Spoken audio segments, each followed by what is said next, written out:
Hello， 大家好，本反思博主今天又上线来反思了。今天反思点什么呢？反思一下我12月份在北海道出的车祸。OK， 为什么12月份的车祸现在才来反思呢？因为呢，我有一些亚洲小孩经典 PTSD， 就是在外面犯了事儿不敢回家讲，讲了肯定要被指责，所以呢，跟大家讲这件事情，我得做一段时间的心理准备，我才能出来讲。Anyway， 不说废话了，我希望以后有可能，哪怕有一丝一毫的可能性，会在下雪的时候开车的人好好看一下这期视频。首先，这场事故是在一个什么情况下发生的？当天的天气是相当无敌的好，前一天晚上没有下多大的雪，当天也是没有在飘任何雪的状况。然后我和我的朋友呢就准备去一个地方玩，那我当时开车的状况呢也是很认真很专心的，我没有分心，路又非常直，完全没有一点点危险的信号，所以呢我的车速是稍微开快了一点点。然后呢这个时候前方的黄灯亮了，我离这个黄灯还有很长的距离，所以呢我就开始刹车了。我是先轻轻的踩了一点点刹车，但我发现车的速度好像没有下降的趋势，所以我又加了一点点刹车。然后呢由于这个时候我的车轮胎已经爆死了，方向也不受控制了，所以我就感觉这个车在一点一点的往右偏移，我就想要打一点方向盘来纠正这个车的方向，因为我知道在很滑的时候开车我们打方向盘只能打一点点嘛，我就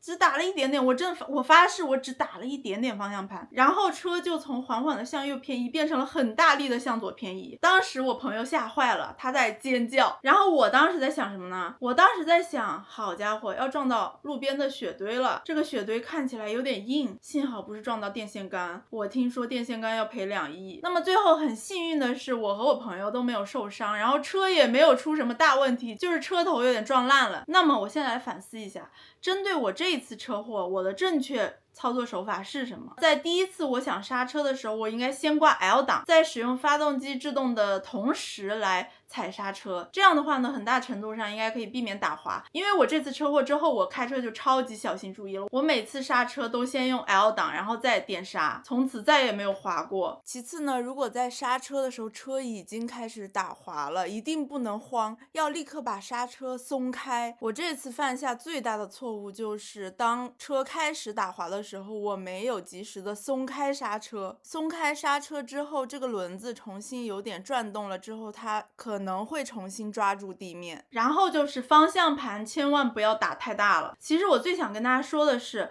我觉得老话真的说得非常好，淹死的都是会游泳的人。我呢虽然不是什么老司机，但是我去年一整个冬天也在北海道开了很长时间的车，什么样的地我都开过，我在那种特别容易陷车的小道上也开过，下过大雪没有来得及除雪的那种坑坑洼洼的道路我也开过，然后完全结冰的地面，就是那种羽生结弦在上面可以转一圈的那种地面我也开过。另外呢，我其实是一个非常理论的人，我上驾校的时候学到那些跟下雪天开车有关的理论知识，我都可以出口成章的讲出来，真的就是感觉道理我都懂，就是过不好这一生。我既然在一个这么好的天气，这么好的道路，这么好的视野，这么熟悉的地方，我也完全没有分心的情况下出了这样的车祸。这件事真的对我冲击是非常大的，因为我以前一直觉得只要你懂得那些理论知识，你在需要运用的时候就一定是用得上的。但当车真的打滑的时候，真的出现了一些情况的时候，那一瞬间是真的想不起来以前学过的理论知识。所以我想说的是，大家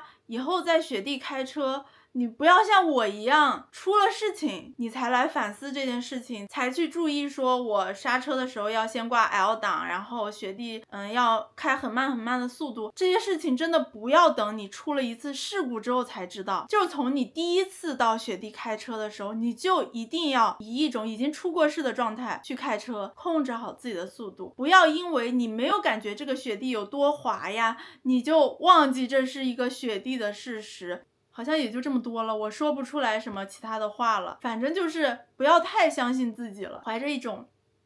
谦卑的姿态，谦虚的心去开车才是最安全的。 OK， 那本期视频就到这里了，我希望会开车的人多多在评论区给我分享一下就是这方面的开车经验，如果我刚才有没说到的地方或者说错的地方，我很谦虚，我会学习的好吗？谢谢大家，谢谢大家。